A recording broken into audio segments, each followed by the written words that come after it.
My name is Ruth Darlene. I'm founder and director of Women of Silicon Valley, or WomenSV. This is a nonprofit in Los Altos focused on serving survivors who are trapped in a relationship with a covert abuser. So someone who uses more subtle forms of abuse, like emotional, financial, legal, technological, in addition to physical and or sexual violence. But the type of abuse that's harder to detect, but it still causes a great deal of damage and can still end up in murder.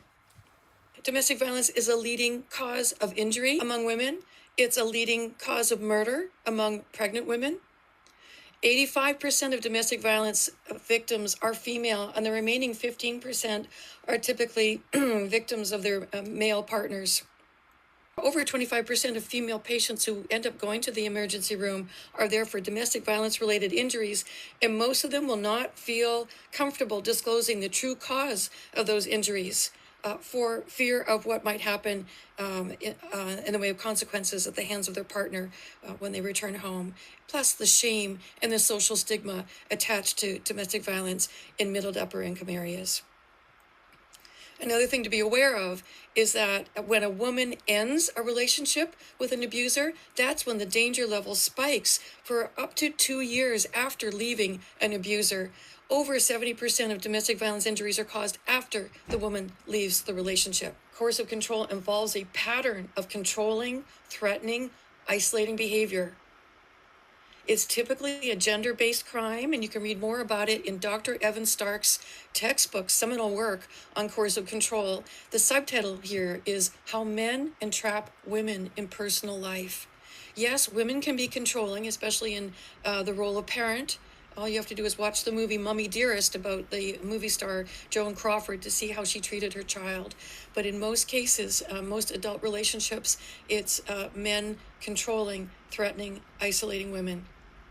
It can range from everything from more subtle forms of emotional abuse, like gaslighting, getting inside her head, causing her to doubt her memory, her perception of what the conversation was or the events that just happened, over time starting to doubt her perception of reality, over time starting to doubt her own perception of her sanity.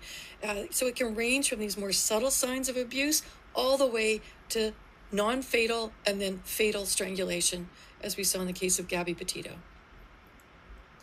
Coercive control is a lethality risk. Why? Because it's typically involves someone who views women as objects, as possessions, as resources to be used and used up.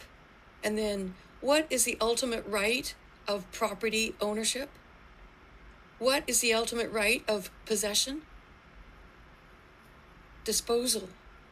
And that's what makes coercive control such a lethality risk. Evan Stark calls it a liberty crime because it violates a person's fundamental human right to live in peace and safety and freedom in their own home.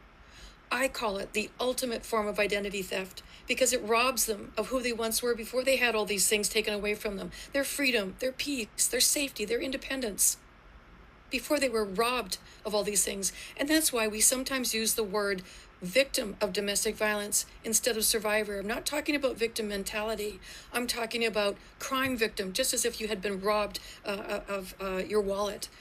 But this is a much more insidious and dangerous crime. So crime victim in the sense of liberty crime. And besides, we don't always refer to them as survivors. Why? Because not all of them survive. My focus is on coercive control and covert abuse. And I've worked with over 1,000 women in the past 10 years experiencing coercive control. And of those 1,000 women, 35% of our survivors have experienced non-fatal strangulation. So if you're starting the conversation with your patients, here are some things you can say. I'm concerned for your safety. I'm concerned for your children's safety. I'm concerned that it will only get worse. You don't deserve to be abused. No one deserves to be abused. It's not your fault. Because her partner's going to be telling them it is your fault. If only you did X, Y, Z, I wouldn't have to act this way. And you are not alone, most importantly.